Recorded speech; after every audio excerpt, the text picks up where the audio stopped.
امام ابن کثیر اپنی کتاب سیرت امام حسین رضی اللہ تعالی عنہ میں لکھتے ہیں کہ اس وقت کیفیت یہ تھی کہ اعجاز و اعتراف اعجاز میں حضرت عبداللہ ابن زبیر رضی اللہ تعالی عنہ کی خلافت قائم تھی اور شام و مصر میں عبد المالک بن مروان کی حکومت تھی۔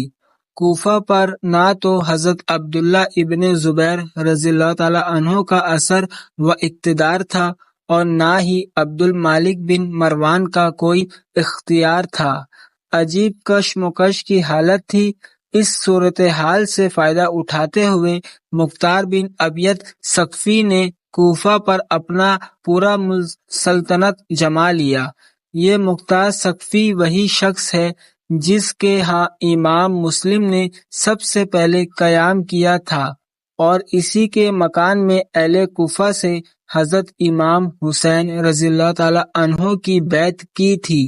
مختار بن ابیت ثقفی نے برسر اقتدار آتے ہی اس بات کا قطعی عہد کیا کہ کربلائی ظالموں میں سے ایک کو بھی نہ چھوڑے گا اور خون امام حسین رضی اللہ تعالی عنہ کا پورا بدلہ لے گا۔ چنانچہ مختار ثقفی نے کوفے کا حکم بننے کے بعد جو پہلا حکم جاری کیا وہ یہ تھا کہ جس کے گھر سے بھی قاتلان حسین رضی اللہ تعالی عنہ کی نشاندہی ہوئی اور جس نے بھی ان ظالموں کو پناہ دی، اس کے مکان کی بنیادیں تک اکھاڑ دی جائے گی اور پناہ دینے والے کے بال بچوں کو بھی تنہا ذبح کر دیا جائے گا۔ خدا کی شان بے نیاز کا تماشا تو دیکھو کہ آج سے کچھ زمانہ پہلے جس کوفے میں ابن زیاد نے یہ اعلان کروایا تھا کہ جس گھر سے حضرت مسلم رضی اللہ تعالی عنہ اور اس کے بچوں کی اطلاع ملی، اس گھر کو مسمار کر دیا جائے گا، اور آج اسی کوفے میں مختار ثقفی کا یہ اعلان ہوتا ہے کہ جس نے بھی قاتلان حسین رضی اللہ تعالی عنہ کو پناہ دی، اس کی گردن اڑا دی جائے۔ وہ کوفہ والے جنہوں نے امام رضی اللہ تعالی عنہ سے دھوکہ کیا، دغا بازی اور بے وفائی کی، بے ایمانی کی، آج مختار کے اس خوفناک اعلان سے کانپ گئے اور میدان کربلا میں ظلم و ستم کرنے والے پہاڑوں میں اور جنگلوں میں چھپنے لگے، مگر شاید وہ یہ نہیں جانتے تھے کہ قہر الہی جب کروٹ لیتا ہے تو پھر کسی بھی قوم کو صفحہ ہستی سے مٹا دیتا ہے اور بستیوں کی بستیاں اجاڑ ڈالتا ہے۔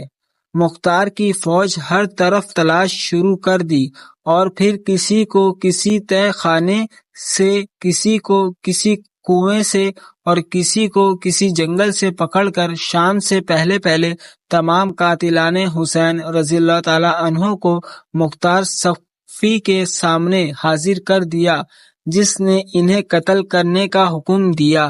عمرو بن سعد کو اس ظلم و ستم کی سزا دینے کے بعد مختار نے شمر سے کہا، کیا تو ہی وہ بدبخت انسان ہے جس نے نواسے رسول صلی اللہ علیہ وسلم کی مبارک چھاتی پر چڑھ کر گلے پر خنجر چلایا تھا؟